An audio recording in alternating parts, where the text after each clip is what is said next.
कुछ देर पहले ही वो घर पहुंचा था। उसे आज ज़्यादा ही देर हो गई थी। घर में दाखिल होते ही लैला उसके इंतज़ार में उसे मिली।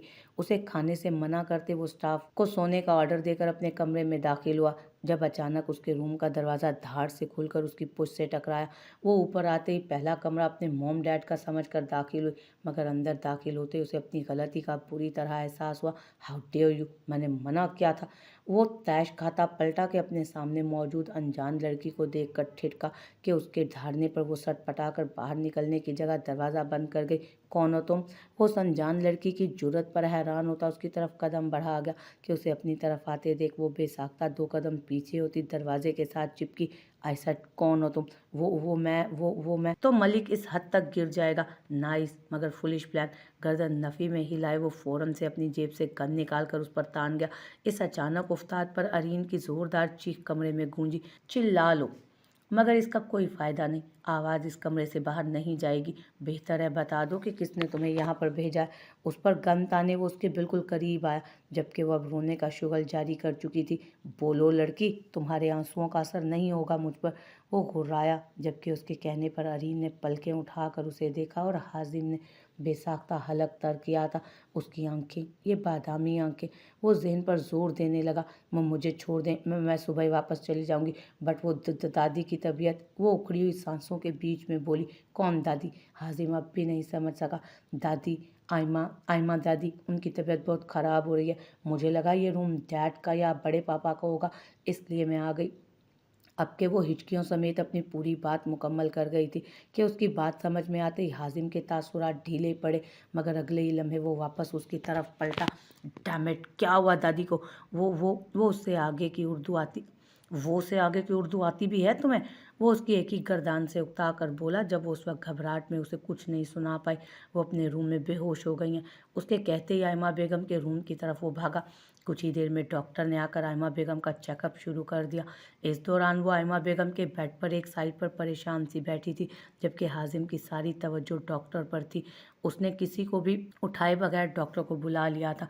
कुछ नहीं, बस वीकनेस बहुत है, आप लोग इनकी डाइट का ख्याल रखें। डॉक्टर तसल्ली बख्श अंदाज में कहता उससे हाथ मिलाकर बाहर निकल गया, जबकि डॉक्टर के जाते वो उसकी जानिब मुतवज्जो हुआ। एक ही बार में नहीं बता सकती थी, तुम्हारी उस वो के चक्कर में दादी को कुछ हो जाता तो? अपनी धुन में कहता वो वापस पलटने लगा, जब अरीन उसके रास्ते में हाइल हुई। उसने आईब्रा उचकाकर उस छोटी सी लड़की को देखा, जिसकी आंखों में अब गुस्सा वाज़े था। कैसे बताती? आप कुछ सुनना चाहते थे? मैं पहले ही इतनी डरी हुई थी। मैं सुबह उठते ही बड़े पापा को बताऊंगी आपने मुझ पर गन रख दी थी। वो मुंह फुलाए खफकी से बोल रही थी, जब हाजिम ने उसके मुंह पर हाथ रखकर उसे चुप करवाया। खबरदार, तुम किसी को कुछ नहीं बताओगी।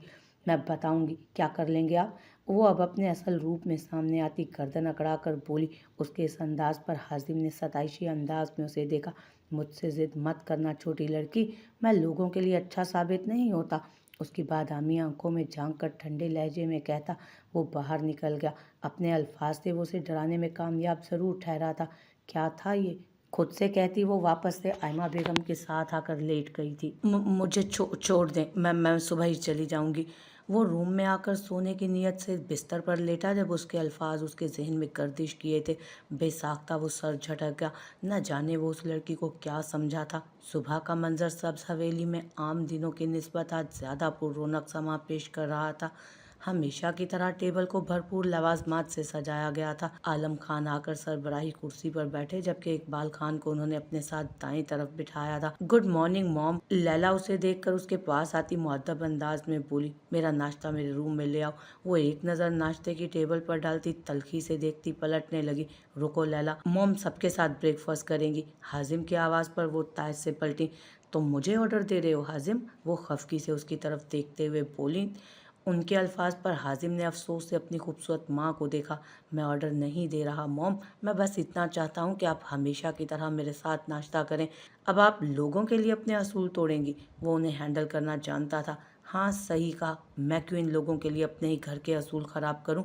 चलो जब हाजिम का फ़ोन रिंग हुआ, आप चले मॉम, मैं आया। हाँ बोलो हमजा। उसे कॉल में मसरूफ़ देखकर इलियाना अपनी मखसूस अंदाज में मगरूराना चाल चलती डाइनिंग हॉल की तरफ बढ़ गई, जहाँ तवक्को के बरक्स आज हन्नान भी पहले से मौजूद था।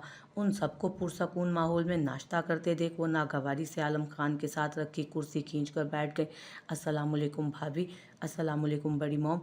ईरज और अरीन साथ बोली तो जिसका जवाब उन्होंने महज सर हिला कर दिया था। हाजिम कहाँ है? आलम खान इर्द गिर्द नज़र दौड़ाकर बोले, बस आ रहा है। जब ही उसकी बारोब आवाज़ गूंजी थी, गुड मॉर्निंग एवरीवन। उसकी आवाज़ पर सबने सूरत से उसकी तरफ देखा और उसके आते ही हन्नान खड़े होकर उसे गले लगा गए। यह उसका रोज़ का मामूल था। खैर है, आज जल्दी उठ गए? जी भाई, मैंने सोचा कि चाचू के सामने नंबर बढ़ा लूं। उसने सरगोशी नुमा आवाज़ में बोला कि उसकी बात पर हाजिम सर झटक कर इकबाल खान की तरफ बढ़ गया। अस्सलामुअलैकुम चाचू। उनके गले लगकर वो खुशदिली से उनसे मिला था, जबकि इकबाल साहब हैरानी से उसे देख रहे थे। आलम खान अपनी शानदार शख्सियत के बाइस लोगों को अपनी तरफ मुतवज्जो करने का हुनर रखते थे, जबकि वो उन्हें अपने बाप से 2 कदम आगे लगा। बिलाशुबा उसका दराज कद और गहरी आंखें उसकी शख्सियत को 4 चांद लगा देती थी। वालेकुम अस्सलाम। माशाल्लाह भाई साहब, इसने तो आपको भी पीछे छोड़ दिया है। वो उसकी बावकार शख्सियत से मुतासिर होकर बोले, जो अब आलम खान के सामने सरबराही कुर्सी पर बैठ रहा था। बिल्कुल ठीक कह रहे हो इकबाल, मेरा बेटा है ही ऐसा शेर जैसा, इसीलिए सब गिदड़ों की नज़रें हैं इस पर। इलियाना तंजिया लहजे में बोली कि इकबाल साहब उनका तन समझकर चुप लगा गए मुंह को। आलम खान ने घूर कर इलियाना को देखा, जो अब बेजार सी खाना खाने में मसरूफ़ हो गई थी। अरीन बता रही थी कि कल रात अम्मा की तबीयत बिगड़ गई थी। जी डैड, मैंने डॉक्टर को बुला लिया था। ज़्यादा परेशानी की बात नहीं थी, इसलिए आपको जगाना मुनासिब नहीं लगा। वो कांटे से ऑमलेट का बाइट लेते हुए बोला। और क्या क्या बताया आपको अरीन ने? किसी ख्याल के तहत वो पूछ बैठा, जबकि उसकी बात पर अरीन हलक तर कर गई। यही कि तुम उस पर आते ही गन रख गए। वैसे मुझे तुमसे ऐसी हरकत की तवक्को नहीं थी। आलम खान की बात पर उसने अरीन की तरफ देखा, जो रात वाली हुलिये में ही थी। उस पर एक सर्द निगाह डालकर वो आलम खान की तरफ मुतवज्जो हुआ। मिसअंडरस्टैंडिंग हो गई थी डैड। लेकिन अरीन आपकी सूरी के इंतज़ार में है। ऐसा इसने कहा आपसे? हाजिम को हैरत हुई थी। इतनी हिम्मत वाली वो लग तो नहीं रही थी। मुझे ऐसा लगता है, आलम खान बेनियाजी से बोले, जबकि अरीन को उनसे शिकायत करने पर बेहद अफसोस हुआ। उन्हें बार बार हाजिम से जिक्र ना करने के बावजूद वो उसे उस जल्लाद के सामने डाल चुके थे। अरे नहीं भाई साहब, दरअसल हमारी बेटी ज़रा ना समझ है, इसकी बातों को सीरियस ना लें। और हाजिम, आप बताओ क्या करते हो आजकल? इरज धीमे लहजे में उससे मुखातिब हुई। मैंने लॉ पढ़ा है और फिलहाल डैड के साथ साथ रहकर थोड़ी बहुत सियासत भी आती है। वो मसरूफ़ अंदाज में बोला। सिर्फ लॉ पढ़ी नहीं, इस शहर का सबसे अच्छा वकील है ये। आज तक कोई केस नहीं आ रहा मेरा बेटा। आलम खान फखरिया अंदाज में बोले, जिस पर ईरज ने सताइशी अंदाज में उसे देखा। जब ही इतना शक किया कि गनी उठा ली। अरीन महज सोच ही सकी थी। माशाल्लाह, बहुत अच्छी बात है। मेरी अरीन को भी लॉ में ही इंटरेस्ट है। गुड। बाहर के लिए तो ये डिग्री ठीक है, लेकिन पाकिस्तान में इस काम के लिए लेडीज़ को बहुत हिम्मत चाहिए होती है। वो नैपकिन से हाथ साफ करके उठा था। चलें, आप लोगों से फिर मुलाकात होगी। उनसे कहकर वो मोबाइल कान से लगाए बाहर निकल गया था। अरीन बेटी, यहाँ बोर तो नहीं हो रही? आलम खान ने मुस्कुराकर पूछा। नहीं बड़े पापा, इनफैक्ट मैं तो ऑस्ट्रेलिया में बोर हो जाती थी अकेले रह रहकर। चलो कोई बात नहीं, अभी हाइना आ जाएगी तो 1-2 दिन तक, फिर आपको और मज़ा आएगा। आलम खान मोहब्बत से बोले, जबकि उनका ये अंदाज़ इलियाना को सख्त नागवार गुजर रहा था। इससे पहले कि बर्दाश्त से बाहर होता, वह एक्सक्यूज़ करती उठ गई। भाई साहब, मैं ज़रा अम्मा को देख लूँ। ईरज अरीन को इशारा करती आयमा बेगम के कमरे की तरफ बढ़ गई। मुझे तुमसे कुछ बात करनी है इकबाल। सबके जाते ही आलम खान ने अपने भाई इकबाल को मुखातिब किया। जी भाई, मैं चाहता हूँ जब तक अम्मा ठीक हो जाएं, तुम वापसी का ख्याल अपने जहन से निकाल दो। आलम खान संजीदगी से बोले। ऐसा नहीं हो सकता भाई, दरअसल ये मेरा हुक्म है इकबाल। इसके आगे इकबाल खान ने फ़िलहाल खामोश रहना मुनासिब समझा। कल की निस्बत वो आज जल्दी उठकर जल्दी यूनिवर्सिटी पहुंची थी। उसका हुलिया भी कल की निस्बत ज़्यादा अच्छा था। हेलो ब्लू जीन पर येलो जीन्स पर ऑरेंज कुर्ता डाले, गले में स्ट्रोलर और बालों को पोनी में कैद किए, लबों पर सिर्फ लिप ग्लोस लगाए, कल ही की तरह। वो कल से काफ़ी मुख्तलिफ लग रही थी, लगती भी क्यों ना। आज वो अच्छे से 1 घंटा लगा कर तैयार होकर आई थी। वाह वाह, खैरियत है? आज तो नैन पूरी पटाखा बनकर आई है। अलीना उसे दूर से आते देख उसके पास आती बोली। इससे पहले कि वो कोई जवाब देती, कोई एक बार फिर आकर उसे टकराया। आई एम सॉरी मैम, मुकाबिल उसे देखे बगैर बोला, जबकि उसका चेहरा देख सुर्ख अंगारा हुई। अंधे इंसान! उसके चिल्लाने पर साथ मौजूद अलीना ने कानों पर हाथ रखे। तुम? अरमान ने ग्लासेस उतारकर उसे देखा। आज वो काफ़ी मुनफरिद लग रही थी। हाँ मैं। और एक बात बताओ, बचपन में क्या पोलियो के कतरे नहीं पिए थे? ये ब्रेक फेल्स हो गई हैं जो तुम्हारी, जो टकरे मारते फिरते हो एक एक से। वो खासा कड़वेपन से हाथ कमर पर रख कर बोली, जबकि उसके चिल्लाने से यूनिवर्सिटी के चंद स्टूडेंट तमाशाइयों की तरह इर्द गिर्द जमा हो गए थे उनके। अरमान खान उस यूनिवर्सिटी का जाना माना नाम था। लोग जिसको रश्क और हसद की नज़रों से देखते थे। मुझे पोलियो के कतरे पिलाए गए हों या ना गए हों, ये तो आपको मेरे पेरेंट्स से ही पता चल सकता है। उसके लिए तुम्हें मेरे घर जाना पड़ेगा, जो कि तुम जैसी मिडिल क्लास लड़की अफोर्ड नहीं कर सकती। वो लोगों का हजूम देखकर हकारत आमेज़ लहजे में बोला। उसके तंज पर तमाम स्टूडेंट्स हंसने लगे, जबकि वो तो जैसे ज़मीन में धंस चुकी थी। उसने कुर्ब से आसपास खड़े लोगों को देखा जो तमस्कराना हंसी हंस रहे थे। मारे तजलील के उसका चेहरा सुर्ख पड़ने लगा। रानीन चलो यहाँ से। अलीना उसका हाथ पकड़ते जाने लगी थी, मगर वो अपनी जगह से टस से मस ना हुई। क्या हुआ? बेबी को बुरा लग गया? कुछ गलत कह दिया मैंने? अरमान उसका सुर्ख चेहरा देखकर तंजिया बोला। नहीं, बल्कि बिल्कुल ठीक फरमाया तुमने। मैं तुम्हारी तरह सोने का चम्मच लेकर पैदा नहीं हुई मिस्टर। क्या नाम था तुम्हारा? हाँ, अरमान मलिक। ना तो मेरा बाप तुम्हारे बाप की तरह किसी सियासी पार्टी का हिस्सा है और ना ही उनके पास इतने पैसे थे। अलीना ने उसे कल अरमान की सारी डिटेल्स बताई थी, जो कि आज उसके काम आ रही थी। लेकिन मेरे बाप के पास गैरत, खुददारी और हलाल की कमाई थी, जो कि मुझे वसीयत में, विरासत में मिली है अपने बाप से। ना कि मैंने अपने बाप की कमाई खाई है, और ना ही मैं तुम्हारी मुलाजमा हूँ। इसलिए आइंदा मुझसे इस तरह की बात मत करना। और हाँ, जहाँ तक बात रही मिडिल क्लास होने की, तो मेरी तरह न जाने यूनिवर्सिटी में कितने ही स्टूडेंट होंगे जो अपने बाप की पेंशन और माँ की हक हलाल की मेहनत से कमाई गई कमाई से यहाँ तालीम हासिल करने आए होंगे। मुझे फ़ख्र है अपने मिडिल क्लास होने पर, क्योंकि मैं अपने बाप का खाती हूँ, अवाम का नहीं। एक एक लफ्ज़ चबा चबा कर कहती। एक अफसोस भरी निगाह अरमान पर डाले वो अलीना का हाथ थामे अपनी क्लास की तरफ बढ़ गए, जबकि पीछे अरमान की तरह किसी भी शख्स के पास कोई जवाब ना बचा था। सिकंदर, यस ब्रो, मुझे इस लड़की की सारी डिटेल्स चाहिए। कहाँ रहती है, क्या करती है? न जाने क्यों उसका यूं कुर्ब से देखना अरमान मलिक को नागवार गुजर रहा था। क्यों, पसंद आ गई है? सिकंदर ने उसे छेड़ा। हाँ शायद, वो मुस्कुरा कर कहता, अपना बीप बीप करता फ़ोन कान से लगा गया। जी डैड, ओके मैं आ रहा हूँ। मोबाइल जेब में डाले वो तेज़ कदमों से यूनिवर्सिटी से बाहर की जानिब बढ़ गया। क्या हुआ भाई? सिकंदर उसके पीछे पीछे आया, मगर उसने हाथ के इशारे से उसे रोक दिया। डैड ने सिर्फ मुझे बुलाया। अगले आधे घंटे में वो उनके सामने था। डैड, आपने याद किया? उनके ऑफिस में बेनियाजी से कुर्सी खींच कर बैठते हुए उसने बेनियाजी से ही पूछा था। हाँ, मुझे तुमसे कुछ पूछना है। सामने मौजूद वेल ड्रेस शख्स ने, जिसे लोग अनवर मलिक के नाम से जानते थे, संजीदगी से बोलते हुए कहा। उनके चेहरे पर परेशानी के आसार नुमायाँ थे। उनके साथ एक खातून भी मौजूद थी। जी डैड, पूछें। 21 जून को तुम कहाँ थे? डैड, बताया तो था, मेरी मरी। झूठ! वो बुरी तरह धाड़े के अरमान ने हलक तर करके उन्हें देखा। झूठ मत बोलो अरमान, हम जानते हैं कि तुम उस दिन इसी शहर में मौजूद थे और खानी के बेटे का कत्ल तुमसे ही हुआ है। पर डैड, ये सब पूछने की वजह जान सकता हूँ मैं? वो तो केस बंद हो गया था ना? वो लज कर बोला। हाँ, बंद हो गया था, मगर खानी ने वो केस रीओपन करवाया। उसके लिए ये करना मुश्किल नहीं था। और जानते हो इस बार उसका वकील कौन है? अनवर मलिक ने एक लिफाफा उसके आगे डाला, जिस पर मौजूद नाम पढ़ते उसने तासुरात बदले चेहरे के। हाजिम खान। हाजिम खान क्या? जोहरा ने इस तरह की कैफियत में पूछा। ये नाम उनके लिए ऐसा ही था, खून निचोड़ कर रख देने वाला। हाजिम खान केस लड़ेगा। अरमान किसी ख्वाब किसी कैफियत में बोला। व्हाट?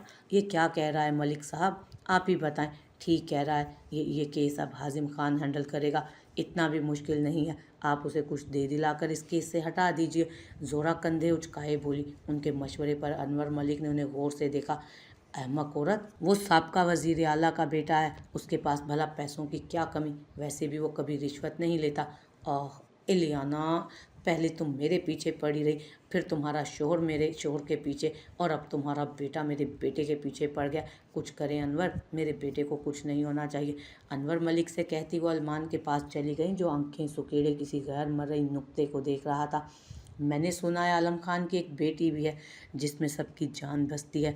वो गहरी सोच में डूबा बोला कि उसकी बात पर जोहरा और अनवर ने चौंक कर उसे देखा था। तुम्हारा दिमाग दुरुस्त है आलम खान से पहले हाजिम तुम्हें नहीं छोड़ेगा। उसके मुतालिक गलती से भी ना सोचना। तो फिर खानी की भी तो एक ही बेटी है। बेटी पर बात आए तो वो खुद ब खुद केस वापस ले लेगा। उसने एक और हल पेश किया, मगर इस बार अनवर मलिक उसे डांटने की बजाय उसके मशवरे पर सोचते हुए कुर्सी पर बैठ गए। कमरे में गहरा सकूत छा गया था। हाजिम पीछे नहीं हटेगा, उसे हटना पड़ेगा। डैड, आप इस बारे में सोचें। एक यही हल है जो काम आ सकता है। मैं चलता हूँ, मुझे कुछ काम है। उन्हें ऐसे ही सोच में छोड़कर वो वहाँ से वॉकआउट कर गया। घर आते ही उसने अपना बैग बेजारी से बेड पर फेंका था। खाना ले आऊँ? शमीम उसे देखती जाए नमाज फोल्ड करती बोली, नहीं मोम, भूख नहीं। कैसे भूख नहीं है? वैसे तुम आती शोर मचा देती हो। कोई बात हुई है क्या? हम इतने गरीब क्यों हैं अम्मा? मतलब अल्लाह ताला ने दुनिया में किसी को दिया तो इतना दिया कि वो शख्स पैसों की वजह से दूसरे को ज़मीन पर चलने वाले कीड़े समझने लगे, और किसी को नहीं दिया तो इतना भी नहीं दिया कि वो लोगों को कॉन्फिडेंस से उठकर बैठ सके। उसके लहजे में मायूसी थी। क्या कुफ्र बक रही हो? बताना ज़रा, कौन सी नेमत है जो अल्लाह ने हमें नहीं दी? और जिन लोगों की तुम बात कर रही हो ना, अल्लाह ने तुम्हें इतना दिया है कि तुम उस यूनिवर्सिटी में पढ़ रही हो, वरना सोचो कितने ही लोग हैं जो ये पढ़ाई तक अफोर्ड नहीं कर सकते। मैंने तुम्हें कितनी बार कहा है रानीन, अल्लाह का शुक्र अदा करना सीखो। तुम अल्लाह से शिकवा किस हैसियत से करती हो? उसने तुम्हें इतना सब कुछ बिन मांगे दिया है, और तुमने बदले में क्या किया? आज तक 5 वक्त की नमाज पढ़ी क्या? अल्लाह का शुक्र अदा किया? उसने तुम्हें हाथ पैर जुबान दिए, खूबसूरत चेहरा दिया। शमीम उस पर बरसती हुई बोली, अच्छा ना सॉरी, पता नहीं लोगों की बातें दिमाग ख़राब कर देती हैं मेरा। सॉरी मुझसे नहीं, अल्लाह से करो। अल्लाह मियाँ, आई एम रियली सॉरी। आप तो जानते हैं मेरा दिमाग ख़राब कर दिया था उस जाहिल इंसान ने। आप तो मेरे प्यारे अल्लाह है ना, मुझे माफ़ कर दें। अपनी गलती का एहसास होते ही वो फ़ौरन से तौबा करती बोली, जिस पर शमीम मुस्कुरा उठी। चलो मैं खाना लेकर आती हूँ तुम्हारे लिए। जी जी, तब तक मैं नमाज अदा कर लूँ, मुस्कुरा कर कहती वो वॉशरूम में बंद हो गई। क्या हो रहा है भाई, बोर तो नहीं हो रही? वो टीवी लाउंज में बैठी चैनल बदलने में मसरूफ़ थी जब हन्नान उसके पास आ बैठा। हो रही हूँ काफ़ी बोर, होता ही नहीं मेरे पास। चलो कोई नहीं, जब तक हाइना नहीं आ जाती मैं तुम्हें कंपनी दूंगा। हन्नान शरीर लहजे में बोला, जिस पर वो मुस्कुराकर सर झटक गई थी। मेरी बात हुई थी हाइना से, 1 हफ्ते तक आ जाएगी वो। क्या मतलब, तुम और हाइना एक दूसरे से लिंक में थे? हन्नान हैरत से बोला, हाँ कुछ अरसे से, मगर ज़्यादा नहीं, बस दादी की खैरियत तक। उसके कहने पर हन्नान ने होंठ ओ की सूरत में बनाए, जबकि पीछे से आते आवाज़ पर वो दोनों सूरत से पीछे पलटे। एक प्यारी सी मुनासिब कद की गंदमी रंगत की लड़की खड़ी रही। मेरा नाम लिया किसी ने क्या? हाइना? हन्नान तेज़ी से उसकी तरफ बढ़ा। सरप्राइज़! वो चहक कर हन्नान के गले लगती, उसके बाद अरीन से मिली, जिसका चेहरा उसके आने से खिल उठा था। सब कहाँ हैं? उसने घर में नज़र दौड़ा कर पूछा। मॉम किटी पार्टी में गई हैं, डैड काम से, और भाई कोर्ट हैं। बाकी चाचू और चाची दादों के रूम में हैं। हन्नान ने उसे सारी तफसील बताई, जिस पर वो सरस बात में हिलाती दादों के कमरे की तरफ बढ़ गई। और भाई सुनाओ, कैसा गुजरा है पाकिस्तान में टाइम? सबसे मिलने के बाद वो वापस टीवी लाउंज में अरीन के पास आई थी। बहुत अच्छा। भाई से मिली? न जाने किस ख्याल के तहत उसने पूछा था, जबकि उसकी बात पर हन्नान के मुंह से पानी छलका। ऐसा वैसा? हन्नान के बच्चे! अरीन ने उसे टोका, मगर वो बाज आने वालों में से कब था, और अगले 5 मिनट में हन्नान और हाइना के कहके बुलंद हो रहे थे। वाकई यार, ना करो, भाई को इस मासूम पर शक हो गया था। वो हंस हंस कर लोटपोट हुई। बस करो तुम दोनों, वरना मैंने तुम दोनों को छोड़ना नहीं। हाँ चलो, मैं तो चला दोस्तों में, तुम दोनों लगाओ गपशप। हन्नान अपने फ़ोन पर मैसेज देकर बाहर निकल गया कि उसके जाने के कुछ देर बाद वो कोट अपने बाजू पर डाले अंदर दाखिल हुआ। भाई सरप्राइज! वो जो अपनी ही धुन में सीढ़ियाँ चढ़े जा रहा था, उसकी आवाज़ पर रुका। वो चहक कर उसके गले लगी, जिस पर हाजिम ने मुस्कुरा कर उसके गिर्द हिसार कायम किया। भाई की जान, कैसे आई? मुझे बुला लेती, भाई आ जाता लेने। अगर बता देती तो सरप्राइज़ कैसे होता? ये भी ठीक है। हाजिम मुस्कुराया, जबकि उसका ये अंदाज देखकर अरीन हैरत में थी। वो शायद उसके लिए सख्त साबित हुआ था। वो इन्हीं सोचों में गुम थी जब लैला उसके पास आई। मैम, आपको अरीज बेगम बुला रही हैं। लैला के कहने पर अरीन सर को खम दिए अरीज के रूम में चली गई। वैसे भाई, इतनी खतरनाक लगती तो नहीं है वो। हाइना अबरू अचकाए बोली। क्या मतलब? मतलब कि आपने आते उस पर गन रख दी? उसकी बात पर हाजिम की पेशानी पर बल पड़े। कल वो उस लड़की को मना करके गया था, जबकि उसने आज ये बात सबके सब का तकिया कलाम बना रखी थी। चलो मैं दादी को देखता हूँ। उसके सर पर हाथ फेरे वो आयमा बेगम के रूम की तरफ बढ़ा, जहाँ वो अभी 5 मिनट पहले गायब हुई थी। आयमा बेगम का रूम हॉल कमरे के एक छोटी सी गैलरी से गुजर कर आता था।